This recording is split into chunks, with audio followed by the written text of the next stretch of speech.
The 33 sermons on Nibbana were delivered by the Venerable Bhikkhu Katukurunde Nanananda in Sinhala at Mitrigala Nisaranavanaya Forest Hermitage. They were translated into English by the same Venerable monk, presently residing at Potkulkala Forest Hermitage in Kandagedara, Devalagam. Namo tassa bhagavato arahato samma sambuddhassa. Namo tassa bhagavato arahato samma sambuddhassa. Namo tassa bhagavato arahato samma sambuddhassa. Etang santang etang panitang yadidang sabba sankhara samatho Sabbo patipati nisaggo tanhakyo virago nirodho nibbana. This is peaceful, this is excellent, namely the stilling of all preparations, the relinquishment of all assets, the destruction of craving, detachment, cessation, extinction. With the permission of the most venerable great preceptor and the assembly of the venerable meditative monks, today we have before us the third sermon on Nibbana. The other day, with the help of the simile of a whirlpool, he attempted an explanation of the terms samsara on the one hand and nibbana on the other, that is to say, going round or sangsarana and going out or nissarana. We also cited suttas to illustrate both the arising, samudaya, and cessation, nirodha aspects of the law of dependent arising. As regards this whirlpool, to show a parallel development with the links of the law of dependent arising, by way of a sustained simile, we may say that the ignorance in presuming that it is possible to go against the mainstream of the three signata, impermanence, suffering and not self, is the place of its origin. That heap of preparations impelled by ignorance which takes the current forward may be regarded as sankharas, and where the current in its progress clashes with the mainstream to become a whirlpool, that pushing forward against the mainstream is vijnana or consciousness. The outcome of the clash is nama-rupa or name and form, with its formal name and nominal form. That link in the formula of dependent arising called salayatana or sixth sense basis could be regarded as the outgrowth of this name and form. We can understand that link too in relation to the simile of the whirlpool. As the whirlpool goes on for a long time, an abyss is formed, the functioning of which could be compared to the sixth sense basis. As a matter of fact, bodily pains are comparable to an abyss. In a certain sutta in the Samyutta Nikaya, the Buddha says, Sharirikānaṁ ko etam bhikkave dukkhaṇaṁ vedanānaṁ adivacanaṁ yadidam pātāloti. Monks, abyss is a synonym for painful bodily feelings. When one comes to think about that statement, it would appear that the thirst of craving arises in beings in various forms of existence because of painful feeling. The Sallattena Sutta adds to this by stating that the uninstructed worldling, on being touched by painful feeling, delights in sense pleasures because he knows no way out of painful feeling other than the sense pleasures. In the light of that statement, it seems that the abyss is the endless barrage of painful feelings. The force of attraction that arises from the abyss is like the thirst to quell those painful feelings. The grasping that follows is the functioning of the same force of attraction. It attracts all the flotsam and jetsam around it, as things organically appropriated, upadina, to put up a show of existence, bhav. That is, a spot that can be pointed out with the help of things thus grasped by the whirlpool. So this whirlpool or vortex simile gives us some idea of the law of dependent arising. The insight into the basic principle of dependent arising is in fact regarded as the arising of the eye of Dhamma. About the stream winner, it is said that the dustless, stainless eye of Dhamma has arisen in him. The following phrase, which sums up the significance of the Dhamma eye, comes up quite often in the discourses. Yankinchi samudaya dhammam sabbam tang nirodha dhammam. Whatever is of a nature to arise, all that is of a nature to cease. Sometimes it is briefly alluded to with the couple of terms samudaya and nirodha, as samudayo, samudayo and nirodho, nirodho. It is as if the experience of that insight has found expression as an exclamation. Arising, arising, ceasing, ceasing. The above phrase only connects up the two aspects of that experience. It seems then that what is called the Dhamma is the ability to see the Nibbanic solution in the very vortex of the samsaric problem. That way of analysis, which puts samsara and Nibbana far apart into two watertight compartments, as it were, gives rise to interminable problems. But here we see that just as much as one could realize Nibbana by discovering the cause of suffering and following the path to its cessation, which in effect is the understanding of the Four Noble Truths, one could also put an end to this vortex by understanding its cause and applying the correct means for its cessation. In the previous sermon, we happened to quote some canonical verses which declared that the vortex does not exist for an arahant. Now, as regards the condition after the cessation of the vortex, if someone asks where the vortex or the whirlpool has gone, what sort of answer can we give? It is the same difficulty that comes up in answering the question, where has the fire gone when it has gone out? Because here too, what we call the whirlpool is that current of water which went against the mainstream. It also consists of water, like the body of water outside it. So we cannot say that they united, nor can we say that it went and hid somewhere. Here we find ourselves in a queer situation. All we can say in fairness to truth is that there had been a certain form of activity, a certain state of unrest due to certain causes and conditions. Because of that activity that was going on there, it was possible to designate it, to give it a name. By worldly convention, one could refer to it as that place or this place. The entire field of activity was called a whirlpool by worldly convention. But now the so-called whirlpool is no more. The worldly convention is no more applicable as in the case of an extinguished fire. The word fire was introduced. The concept of fire was created to designate a certain state of affairs that arose due to causes and conditions, due to graspings.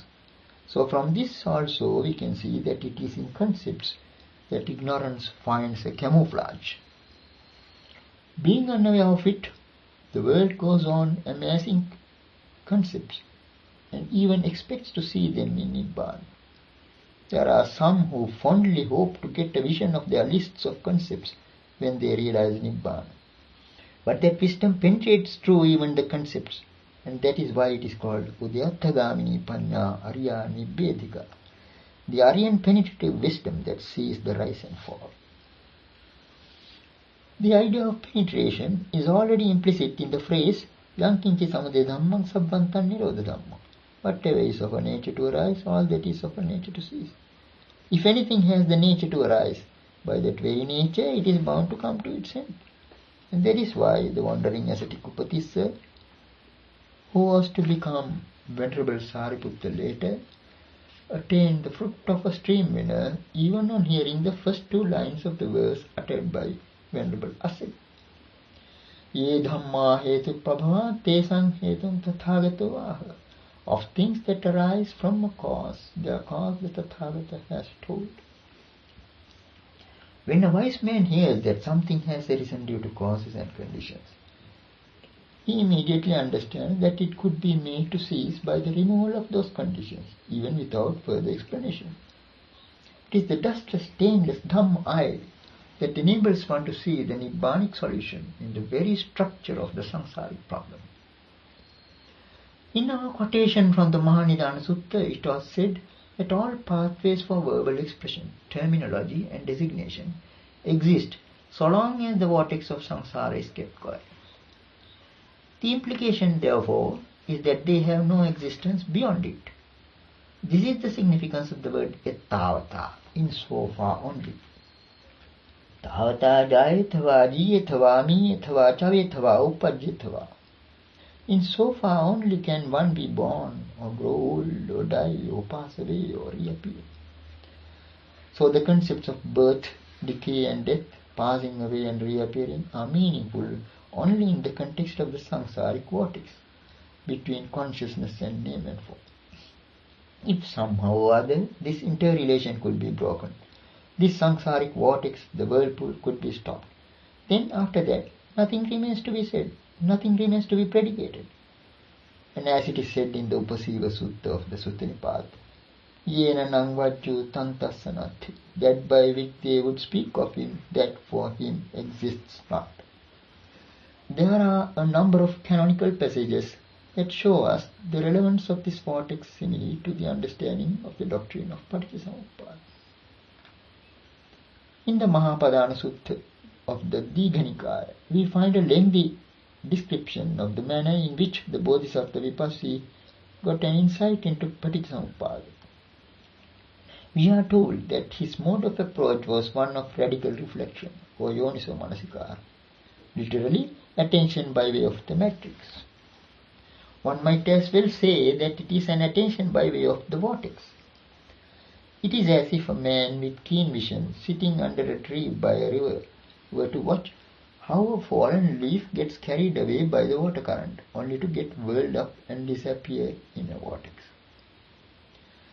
It is clearly stated in the case of Vipassī Bodhisattva that his understanding through wisdom came as a result of radical reflection, yoniso manasikara.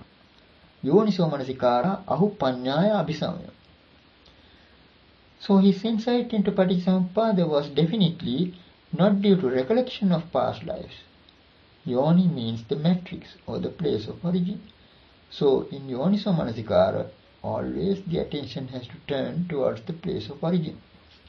So, true to this method, we find the Bodhisattva Vipassī starting his reasoning from the very end of the Paticcasamuppada formula. Kim menukho sati jaramaranam hoti, kim paccaya jaramaranam. Given what does decay and death come to be? From which condition comes decay and death? To this question, the following answer occurred to him. Jatiyakho sati jaramaranam hoti, jati paccaya jaramaranam. Given birth, does decay and death come to be? From birth as condition comes decay and death. In the same manner, taking pair by pair, he went on reasoning progressively. For instance, his next question was, Kim menukho sati jati hoti, kim paccaya jati. Given what does birth come to be? From which condition comes birth? And the answer to it was, Bhavekho sati jati hoti, bhava paccaya jati. Given becoming, birth comes to be. From becoming as condition comes birth. He went on reasoning like this up to and including name and form. But when he came to consciousness, he had to turn back. When he searched for the condition of consciousness, he found that name and form itself is the condition, whereby he understood their interdependence. And then he gave expression to the significance of this discovery in the following words. Paccudavattati ko idam viññānam nāma rūpam ha nāparang gacchati. Ittavata jāyatava jīyatava mīyatava cavetava upajyatava yadidam nāma rūpaccaya viññānam. Viññāna paccaya nāma rūpam. Nāma rūpaccaya salayatanam salayatana paccaya phasso. Phassa paccaya vedana. Vedana paccaya tanha. Tanha paccaya upadana. Upadana paccaya bhavo, bhava paccaya jati, jati paccaya jara, maranam suruka parideva dukkha domana supayasa sambhavati. Evametasya kevalasya dukkha khandasya samudayo hoti. By means of radical reflection, the Bodhisattva Vipassī understood that all concepts of birth, decay and death converge on the relationship between consciousness and name and form. This consciousness turns back from name and form. It does not go beyond. In so far can one be born, or grow old, or die, or pass away, or reappear. In so far as this is, namely, consciousness is dependent on name and name and form on consciousness. Dependent on name and form, the six sense basis. Dependent on the six sense basis, contact. Dependent on contact, feeling. Dependent on feeling, craving. Dependent on craving, grasping. Dependent on grasping, becoming. Dependent on becoming, birth. and dependent on birth, decay and death, sorrow, lamentation, pain, grief and despair come to be. Thus is the arising of this entire mass of suffering. The fact that this understanding of Paticcasamuppada signified the arising of the Dhamma, i.e. in Vipassī Bodhisattva, is stated in the following words. Samudayo samudayoti kho bhikkave vipassisa bodhisattvassa pubbe ananusutesu dhammesu chakkhumudapadi, jnanamudapadi, panyamudapadi, vijjāudapadi, halokudapadi. Arising, thus, O monks, in regard to things unheard of before, there arose in the Bodhisattva Vipassī, the eye, the knowledge, the wisdom, the science, the light. In the same way, it is said that the Bodhisattva clarified for himself the cessation aspect through radical reflection. Kim hinukho asati jaramaranam nahoti, chissa nirodha jaramaranam nirodha. In the absence of what will decay and death not be? In the cessation of what is the cessation of decay and death? And as the answer to it, the following thought occurred to him. Jatiya kho asati jaramaranam nahoti, jati nirodha jaramaran nirodha. In the absence of birth, there is no decay and death. With the cessation of birth is the cessation of decay and death. Likewise, he went on reflecting progressively until he reached the link between name and form and consciousness, and then it occurred to him. Namarupa nirodha vijnana nirodho, vijnana nirodha namarupa nirodho. From the cessation of name and form comes the cessation of consciousness. From the cessation of consciousness comes the cessation of name and form. Once this vital link is broken, that is, when consciousness ceases with the cessation of name and form, and name and form ceases with the cessation of consciousness, then all the other links following name and form, such as the six sense bases, contact and feeling, come to cease immediately. The Mahapadana Sutta goes on to say that Bodhisattva Vipassī continued to dwell, seeing the arising and passing away of the five grasping groups, and that before long his mind was fully emancipated from the influxes and that he attained to full enlightenment. It is also said in the Sutta in this connection that the Bodhisattva followed this mode of reflection because he understood that it is the way of insight leading to awakening. Adigato ko myayam vipassana maggo bodhaya. I have found this path of insight to awakening, to enlightenment.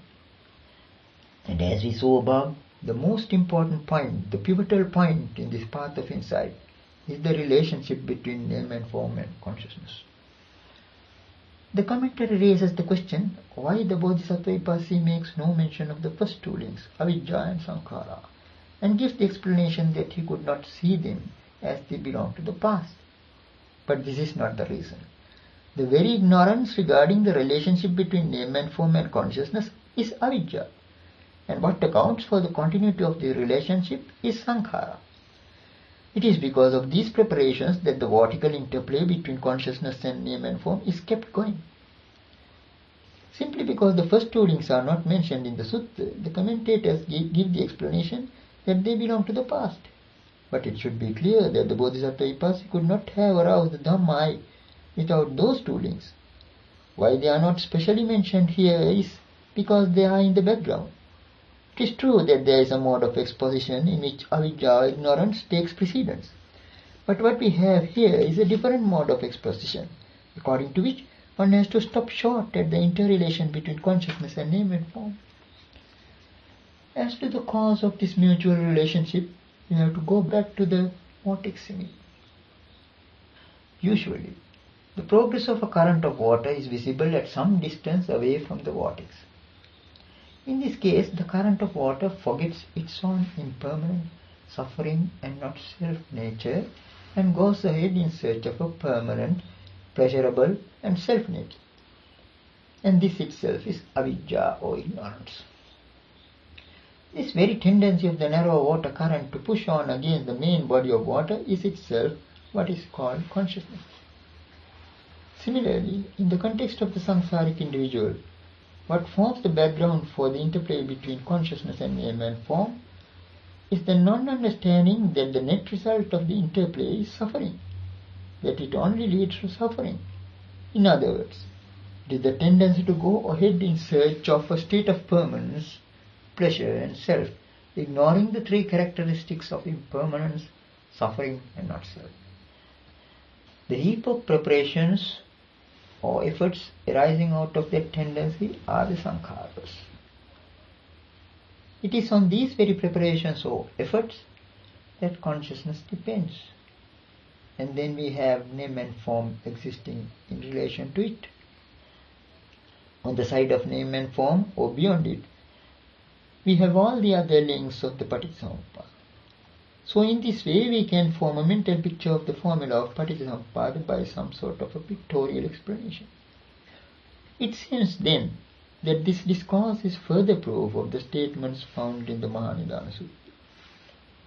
There is yet another discourse, one preached by Venerable Sariputta, which supports our conclusions. It is found in the Nidana Samyutta of the Samyutta Nikaya. There, Venerable Sariputta brings out a simile that is even simpler than the vortex simile. He compares consciousness and name and form to two bundles of reeds. When two bundles of reeds stand, one supporting the other, if one of those is drawn out, the other would fall down. And if the latter is drawn out, the former will fall down. Ekang akadheya eka papatiya aparanchi akadheya parapapatiya. The mutual interrelation between consciousness and name and form is like that of two bundles of reeds, mutually supporting each other. Having given this simile, Venerable Sariputta goes on to mention the other links of the Paticcasamuppada formula, as in the case of the Bodhisattva Vipassis insight.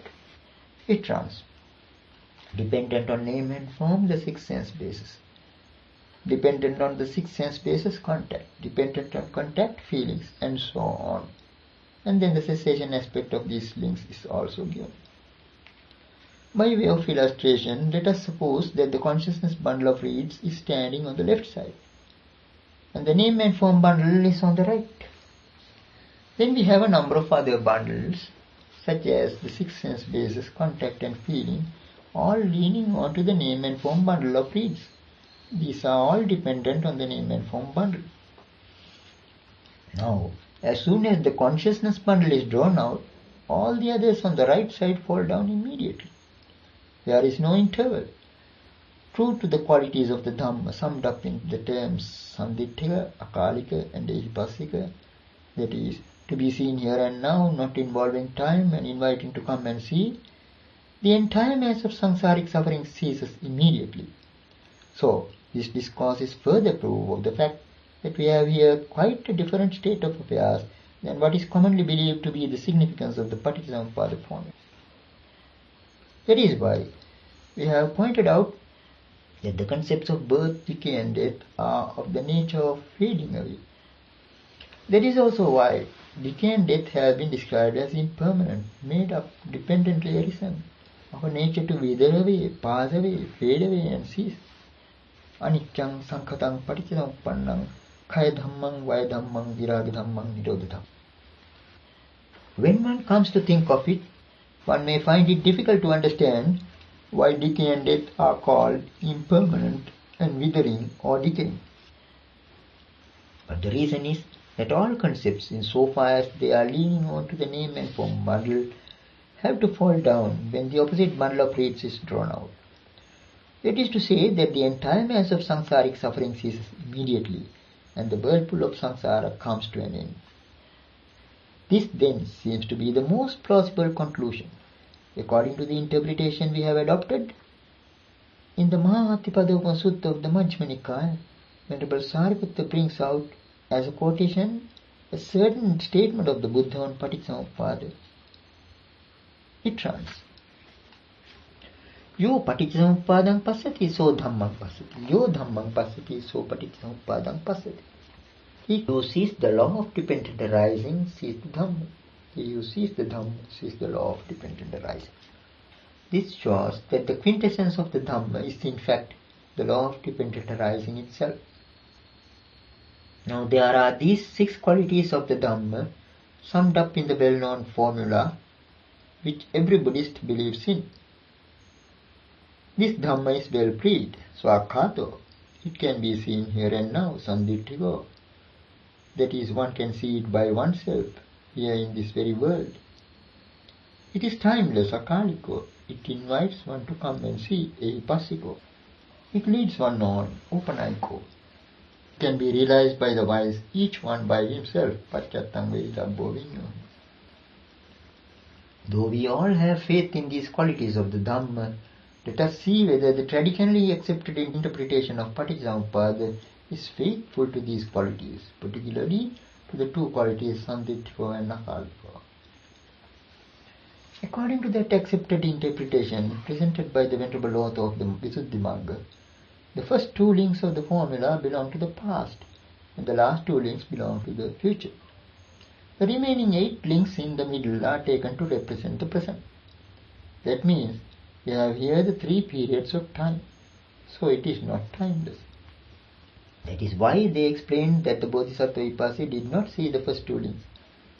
Perhaps the presumption is that since these 2 links belong to the past, they can be seen only by the knowledge of the recollection of past lives. But on the other hand, the suttas tell us that even the stream winner has a clear understanding of Paticcasamuppada. Ariyocha saññāyo paññāya sudittho hoti suppatividdho. By him the noble norm is well seen and well penetrated through with wisdom. The noble norm is none other than the law of dependent arising, and the stream winner has seen it well, penetrated into it well with wisdom. The prefix su implies the clarity of that vision. The question then is how a stream winner who has no knowledge of the recollection of past lives can get this insight. Whatever it may be, the accepted interpretation, as already mentioned, puts the first 2 links into the past. That is to say, ignorance and preparations are referred to the past. Birth, decay and death are referred to the future. The 8 links in between are explained with reference to the present. Thus the formula is divided into 3 periods. Not only that, in the attempt to interpret the formula as referring to 3 stages in the samsaric journey of an individual, additional links had to be interposed to prop up the interpretation. Ignorance, preparations, craving, grasping and becoming are regarded as the past causes. Depending on these past causes, consciousness, name and form, 6 sense bases, contact and feeling are said to arise as results in the present. And again, with ignorance, preparations, craving, grasping and becoming as present causes, consciousness, name and form, 6 sense bases, contact and feeling arise as results in the future. This kind of interpretation is also advanced. But this interpretation in terms of pentets violates the interrelatedness between the 12 links in the formula. We have already drawn attention to the fact of interrelation between the 2 links in each pair. In fact, that itself has to be taken as the law of dependent arising. That is the basic principle itself. Because of one, the other arises. With its cessation, the other ceases. There is this mode of analysis, but then it is disrupted by the attempt to smuggle in additional links into the formula. Furthermore, according to this accepted commentarial exegesis, even the term bhava or becoming is given a twofold interpretation. As karma process becoming and rebirth process becoming. In the context upadana paccaya bhava, dependent on grasping is becoming. It is explained as rebirth process becoming, while in the case of the other context bhava paccaya jati, dependent on birth becoming is birth. It is taken to mean karma process becoming. So the same term is explained in 2 ways. Similarly, the term jati, which generally means birth, is said to imply rebirth in the context of the formula of dependent arising. There are many such weak points in the accepted interpretation. Quite a number of authoritative modern scholars have pointed this out. Now all these shortcomings could be sidetracked if we grant the fact, as already mentioned, that the secret of the entire samsaric vortex is traceable to the 2 links, consciousness and name and form. As a matter of fact, the purpose of the formula of dependent arising is to show the way of arising and cessation of the entire mass of suffering, and not to illustrate 3 stages in the samsaric journey of an individual. The distinctive feature of this law of dependent arising is its demonstrability in the present, as suggested by the term to be seen here and now and timeless, even as the Bodhisattva Vipassana discovered it through radical reflection itself. The salient characteristic of the teaching of the Buddha is its visibility here and now and timelessness. This fact is well revealed by the Hemaka Sutta of the Sutta Nipada. The Brahmin youth Hemaka sings praise of the Buddha in the following verses. Ye me pubbevya kansu hurang gotama sasana ichasi iti bhavisyati sabbang tang iti itiham sabbang tang takkavadhana naham tatha abhirami pancame dhammang akkai tanhani ghatanang muni yang viditva satocharam tare loki visattiram. Those who explained to me before, outside the dispensation of Gautama, all of them said, so it was and so it will be. But all that is so and so talk, all that is productive of logic, I did not delight therein. But now to me, O sage, proclaim your Dhamma, that is destructive of craving, by knowing which and mindfully faring along, one might get beyond the world's viscosity. Now to paraphrase, whatever teachers explain to me their teachings outside your dispensation used to bring in the past and the future in their explanations, saying, so it was and so it will be. That is, they were always referring to a past and a future, but all that can be summed up as so and so talk. By the way, the term itihi itihi had already become a technical term for hearsay among the ascetics. Such teachings based on hearsay were productive of logic, as for instance, testified by the Sabbasava Sutta of the Majjhima Nikaya. Was I in the past? Was I not in the past? What was I in the past? How was I in the past? Having been what did I become in the past? Shall I be in the future? Shall I not be in the future? What shall I be in the future? How shall I be in the future? Having been what shall I become in the future? And so on. But I was not pleased with such teachings, says Hemaka. It is only you, O sage, who teaches the Dhamma that destroys the craving in the present, understanding which and mindfully following it accordingly, one could go beyond the sticky craving in the world. Hemaka's praise of the Buddha was inspired by this most distinctive feature in the Dhamma. We have already stated that by Dhamma is meant the law of dependent arising. This is further proof that the basic principle underlying the formula of dependent arising could be traced to the constant relationship between consciousness and name and form, already present in one's mental continuum, without running into the past or leaping towards the future. We know that in order to ascertain whether a banana trunk is pitless, it is not necessary to go on removing its bark layer after layer from top to bottom. We only have to take a sharp sword and cut the trunk in the middle, so that the cross-section will reveal to us its pitless nature. Similarly, if we cut in the middle the banana trunk of preparations with the sharp sword of wisdom, panyamyam tikhina masing gahitva, its internal structure as revealed by the cross-section will convince us of the essenceless nature of the group of preparations. Whatever existence there was in the past, that too had the same essenceless nature. And whatever existence there will be in the future will have the same essencelessness. And I see it now in my own mental continuum as something visible here and now, not involving time. It is with such a conviction that the noble disciple utters the words, arising, rising, cessation, cessation. That is how we arrive at the realization summed up in the phrase, yang kinche samudaya dhammang sammang tang nirodha dhammang. Whatever is of the nature to arise, all that is of the nature to cease.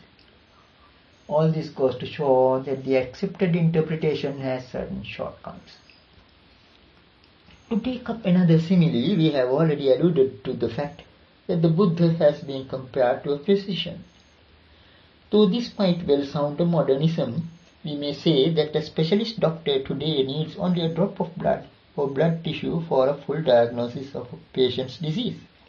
When seen under the microscope, that blood tissue reveals the pathological condition of the patient. Even the patient himself could be invited to see for himself the result of the blood test. But once the disease has been cured, the doctor could invite the patient again to undergo a blood test if he likes to assure himself of the fact that that disease has been effectively treated. The Buddha's teaching has a similar here and now and timeless quality. What is noteworthy is that this quality is found in the law of dependent arising. Then there is another question that crops up out of this traditional interpretation of the formula of dependent arising. That is, the reason why the two links, ignorance and preparations, are referred to the past. In some discourses, like the Mahanidana Sutta, there is a discussion about a descent of consciousness into a mother's womb. Simply because there is such a discussion, one might think that the law of dependent arising has reference to a period beyond one's conception in a mother's womb. But if we carefully examine the trend of this discussion and analyze its purpose, such a conclusion will appear to be groundless. The point which the Buddha was trying to drive home into Venerable Ananda by his catechism is that the constant interrelation that exists between consciousness and name and form is present even during one's life in the mother's womb. This catechism can be analyzed into 4 parts. The first question is, Viññānaṁ vahiyanande mātukuccismiñ na okkamissathā apinukho nāmrūpaṁ mātukuccismiñ samuccissathā. And Venerable Ananda's answer is, no hetam bhante. If Ananda, consciousness, were not to descend into a mother's womb, would name and form remain there? It would not, Lord. The Buddha is asking whether name and form can persist in remaining inside the mother's womb if consciousness refuses to descend into it, so to say. The word samuccisatha presents a difficulty as regards etymology, but it is quite likely that it has to do with the idea of remaining, as it has an affinity to the word uchitta, leftover, remnant. So the point raised here is that in the event of a non-descent of consciousness into the mother's womb, name and form will not be left remaining there. Name and form has to have the support of consciousness. However, in this interrelation, it is consciousness that decides the issue. If consciousness does not descend, name and form will not remain there. So even if at the moment of death one has a thought of some mother's womb, if consciousness does not descend in the proper manner, name and form cannot stay there. Name and form has always to be understood in relation to consciousness. It is not something that is to be found in trees and rocks. It always goes hand in hand with consciousness. So, the upshot of the above discussion is that name and form will not remain there without the support of consciousness. Venerable Ananda's response to the first question then is that indeed is not the case, O Lord. Then the Buddha asks, Viññānaṁ vahiyanande mātukuccismiñ okkamitva vokkamissathā apinukho nāmrūpaṁ itthattāya abhinibbattissathā. If Ananda, consciousness, having descended into the mother's womb, were to slip out of it, would name and form be born into this state of existence? Venerable Ananda's reply to it is again that indeed is not the case, Lord. Now the question is, Ananda, if for some reason or other consciousness having descended into the mother's womb slips out of it, will name and form secure birth as a thisness or a tattva? We have mentioned above that tattva is a term with some special significance. That is, how a there becomes a here when a person takes birth in a particular form of existence. In short, what it implies is that a person comes to be born. In other words, if consciousness having descended into the mother's womb slips out of it, that name and form will not mature into a thisness and be born into a thisness. There is no possibility of the thisness coming into being. For there to be a thisness, both consciousness and name and form must be there. We can understand then why Venerable Ananda replied in the negative. The next question the Buddha puts is this. Viññānaṁ vahiyananda dhārasyeva sato vachijjissata kumarakasava kumarikāyava apinukho nāmrūpaṁ buddhiṁ virūliṁ epullaṁ āpajjissata. If Ananda, the consciousness of a boy or girl, were cut off when he or she is still young, will name and form come to growth and maturity?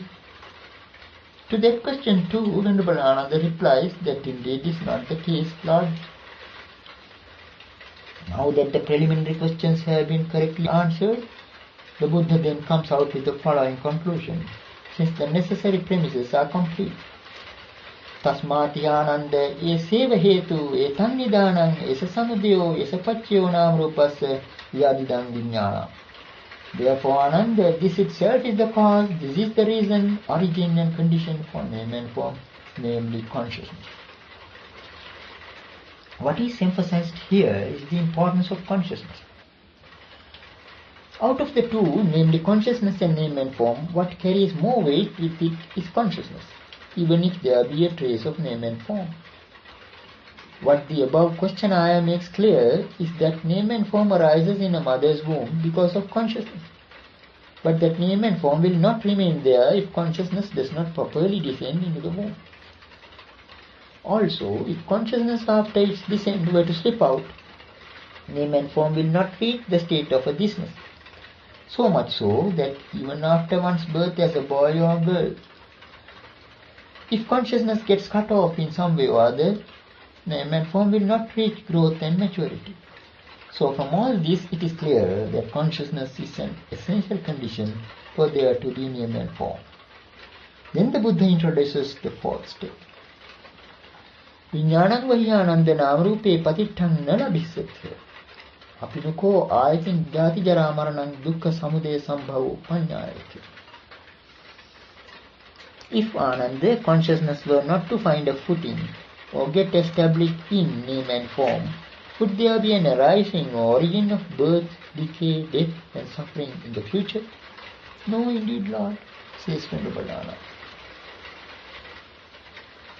Now this fourth point is extremely important.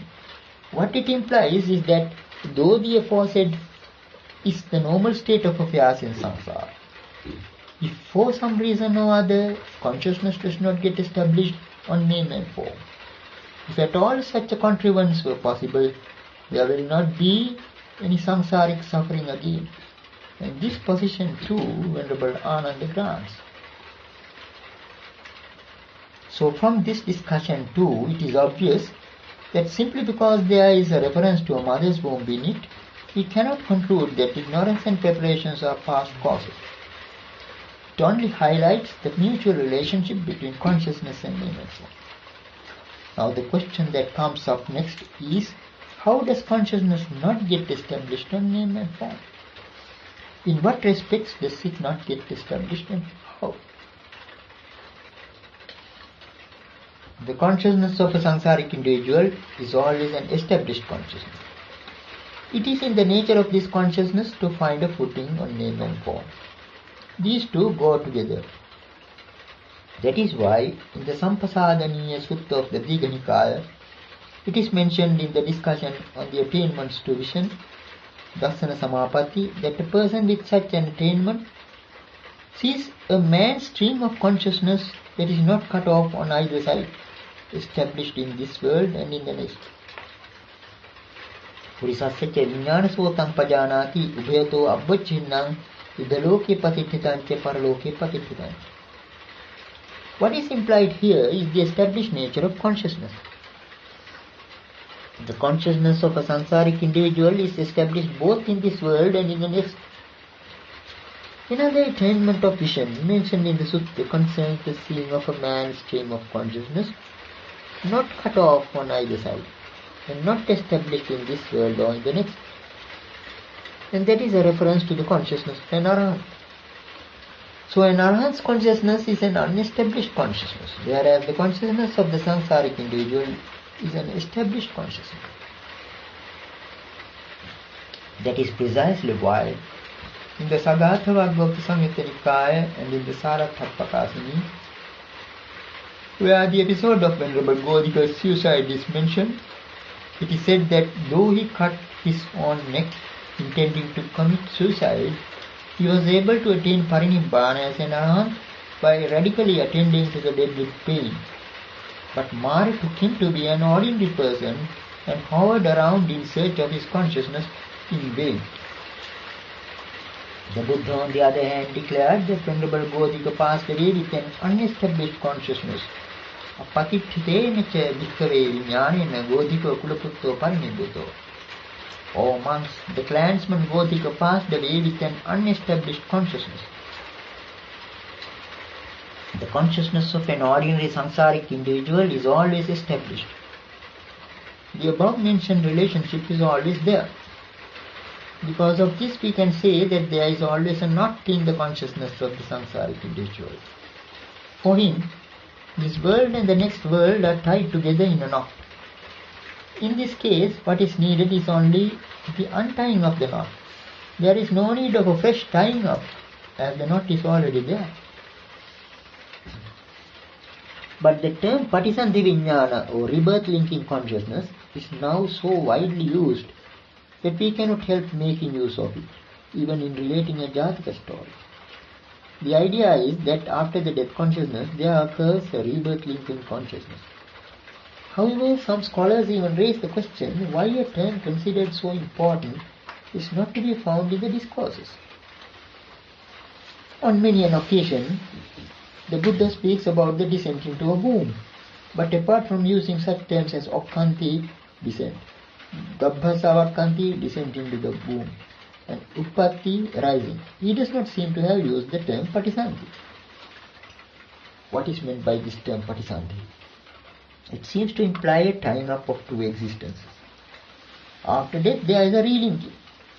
We have mentioned above, and in connection with the simile of the bundles of reeds, that when the consciousness bundle of reeds is drawn, the name and form bundle of reeds falls. And when the name and form bundle of reeds is drawn, the consciousness bundle of reeds falls. And that there is a relationship of mutuality condition between them. The question then is why a tying up is brought in while granting the relationship by mutuality condition. Because going by the same simile, it would be tantamount to saying that rebirth linking consciousness straightens up when death consciousness falls, as if when one bundle of reeds is drawn, the other straightens up. This contradicts the nature of mutuality condition. There is no timelessness here. Therefore, Patisanti is a term that needs critical scrutiny. The mental continuum of a samsaric being is always knotted with a tangle within and a tangle without. And it is already implicit in the relationship between consciousness and name and form. What happens at the dying moment is usually posed as a deep problem. But if we carefully examine the situation in the light of the canonical discourses, we could see here an illustration of the law of dependent arising itself. Now, as far as this established consciousness and the unestablished consciousness are concerned, we have already drawn attention to the relationship between here and there. We came across the term ittat, otherwise called ittabhava. As a rendering for it, we have used the term thisness. And then we have already pointed out that this ittabhava or thisness goes hand in hand with anyathabhava or otherwiseness. That is to say, wherever thisness arises, wherever a concept of something arises, as a rule, that itself is the setting in of transformation or change. Thisness and otherwiseness are therefore to be found in a pairwise combination. Wherever there is a thisness, there itself is an otherwiseness. So in this way, because of the fact that due to this thisness itself, wherever thisness arises, otherwiseness arises, together with it, wherever there is a there is always a here. This then is how the consciousness of the samsaric being functions. As far as one's everyday life is concerned, what is called the conscious body is the body with consciousness. Generally, we regard this body as something really our own. Not only that, we can also objectify things outside us, beyond our range of vision, things that are objects of thought or are imagined.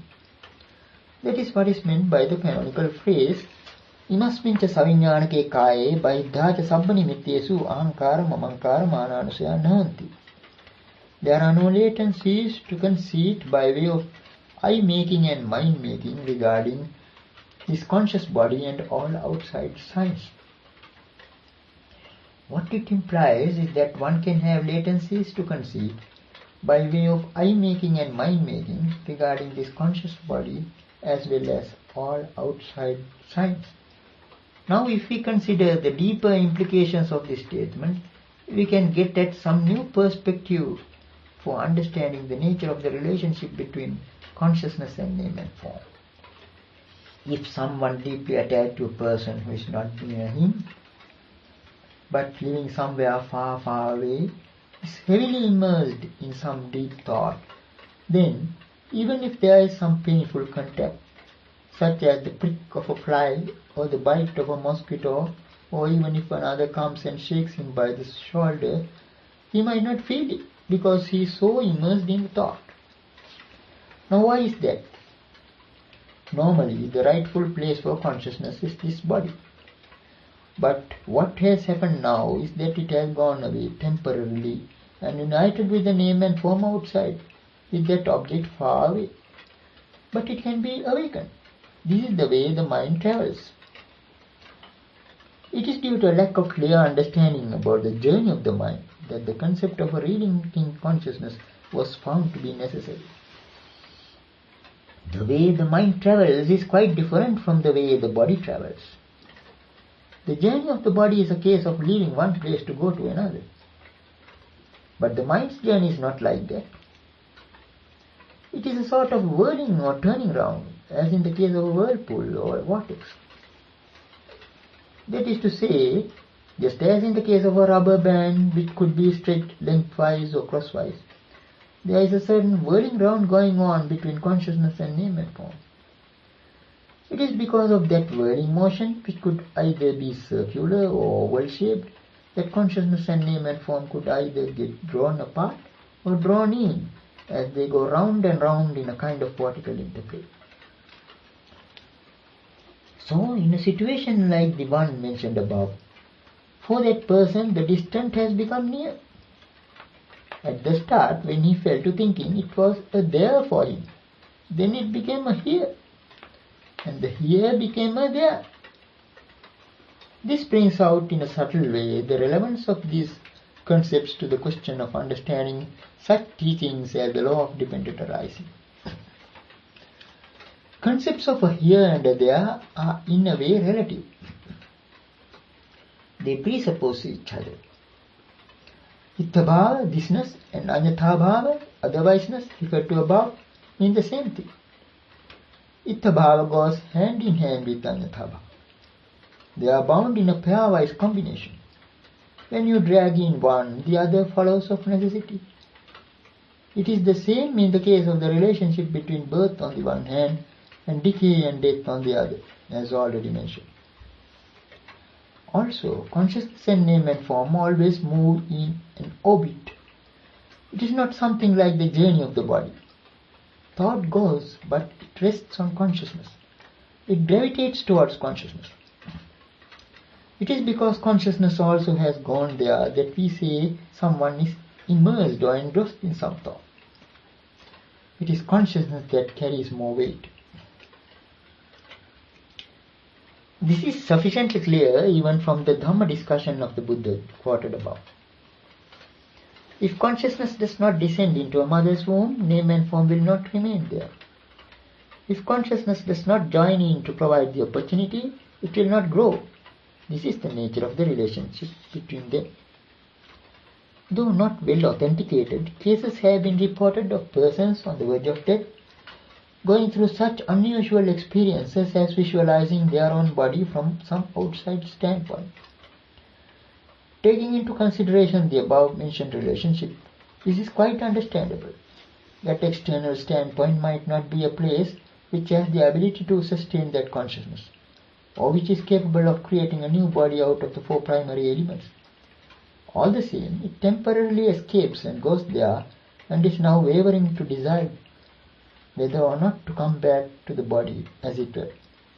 It is on such occasions that one visualizes one's own body from outside. So here we have the norm of the mind's behavior. Seen in this way, there is no need for a fresh tying up or relinking, because it is the same vortex that is going on all the time. In the context of this samsaric vortex, the there becomes a here, and a here becomes a there. The distant becomes a near, and a near becomes a distant. It is owing to this state of affairs that the consciousness of the samsaric individual is said to be always established. There is a certain quid character about it. Whenever consciousness leaves this body for good, it goes and rests on the name and form object which it had already taken out. In other words, this is why the Buddha did not find it necessary to coin a new term to express the idea of conception in some mother's womb. Consciousness has as its object name and form. It is precisely because of consciousness that one can speak of it as a name and form. It is like the shadow that falls on consciousness. Name and form is like an image. Now in taking a photograph, there is a similar turn of events. Even if one does not pose for the photograph with so much makeup, even if one turns one's back to the camera, at least a shade of his shape will be photographed as an image, if not his form. Similarly, in the case of the samsaric individual, even if he does not entertain an intention or thought construct, if he has at least the latency unsaid, that is enough for him to be reborn in some form of existence or other. That is why the Buddha has preached such an important discourse as the Cetana Sutta of the Nidana Samyutta in the Samyutta Nikaya. It runs, Yancha bhikkhave ceteti, yancha pakappeti, yancha anuseti, arammanam etam hoti viññānasya tthitiya. Arammane sati patittha viññānasya hoti. Tasmin patittite viññāne virulhe nāmarupa savakkanti hoti.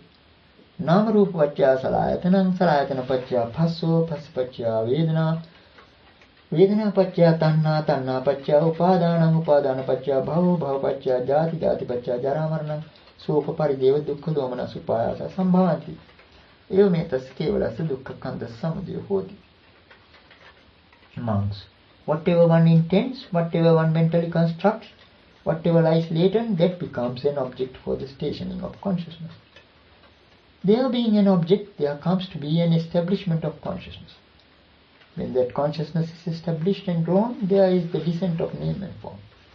Dependent on name and form, the six sense bases come to be. Dependent on the six sense bases arises contact, and dependent on contact arises feeling. Dependent on feeling, craving. Dependent on craving, grasping. Dependent on grasping, becoming. Dependent on becoming, birth. Dependent on birth, decay and death, sorrow, lamentation, pain, grief and despair come to be. Such is the arising of this entire mass of suffering. Then comes the second instance. Noche bhikkhave ceteti, noche pakappeti, atache anuseti, arammanam etam hoti viññānasya tthitiya. Arammane sati patittha viññānasya hoti. Tasmin patittite viññāne virulhe nāmarupa savakkanti hoti. Nāmarupa paccaya salayatanam, salayatana paccaya bhasso, bhassa paccaya vedana, vedana paccaya tanna, tanna paccaya upadānam, upadāna paccaya bhavo, bhava paccaya jāti, jāti paccaya jarāmaranam, soka parideva dukkha domana supāyasa sambhavanti. Evametasya kevalasa dukkha kanda samudaya hoti. Monks, even if one does not intend or construct mentally, but has a latency, that becomes an object for the stationing of consciousness. There being an object, there comes to be the establishment of consciousness. When that consciousness is established and grown, there is the descent of name and form. Dependent on name and form, the six sense bases come to be. Dependent on the six sense bases arises contact. Dependent on contact, feeling. Dependent on feeling, craving. Dependent on craving, grasping. Dependent on grasping, becoming. Dependent on becoming, birth. Dependent on birth, decay and death, sorrow, lamentation, pain, grief and despair come to be. Such is the arising of this entire mass of suffering. The significance of this second paragraph is that it speaks of a person who, at the time of death, has no intentions or thought constructs as such, but he has the latency. This itself is sufficient as an object for the stationing of consciousness. It is as if he has turned his back to the camera, but got photographed all the same, due to his very presence there. Now comes the third instance. Yatocha ko bhikkhave nocheva chedeti nochapakappeti nochanuseti arammanam etan na hoti viññānasutthiti. Arammane asati patiṭṭha viññānasa na hoti. Tadappatiṭṭhite viññāne avirūle nāmarupa sāvakkanti na hoti. Nāmarupa nirodha salayata nirodho salayata nirodha phasa nirodho phasa nirodha vedana nirodho vedana nirodha tanha nirodho tanha nirodha upadana nirodho upadana nirodha bhava nirodho bhava nirodha jati nirodho jati nirodha jara maranam soka parideva dukkha domana supayasa nirujjanti evametassa kevalasa dukkha kandasa nirodho hoti. But monks, when one neither intends nor constructs mentally and has no latency either, then there is not that object for the stationing of consciousness. There being no object, there is no establishment of consciousness.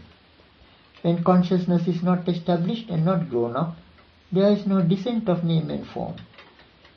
And with the cessation of name and form, there comes to be the cessation of the six sense bases. With the cessation of the six sense bases, the cessation of contact. With the cessation of contact, the cessation of feeling. With the cessation of feeling, the cessation of craving. With the cessation of craving, the cessation of grasping. With the cessation of grasping, the cessation of becoming. With the cessation of becoming, the cessation of birth. With the cessation of birth, the cessation of decay and death, sorrow, lamentation, pain, grief and despair come to cease. Thus is the cessation of this entire mass of suffering. This third instance is the most significant. In the first instance, there were the intentions, thought constructs, and latency. In the second instance, that person had no intentions or thought constructs, but only latency was there. In this third instance, there is neither an intention, no thought construct, and not even a latency. It is then that there comes to be no object for the stationing of consciousness. There being no object, there is no establishment of consciousness, and when consciousness is unestablished and not grown, there is no descent of name and form. Where there is no descent of name and form, there at last comes to be that cessation of name and form with which the six sense bases and all the rest of it, down to the entire mass of samsaric suffering, cease altogether then and there. Dear listeners, it is our sincere wish to make these sermons accessible, free of charge, to all who like to listen to them, because the gift of the Dhamma excels all other gifts. We therefore encourage you to copy these sermons and share them with others, but kindly note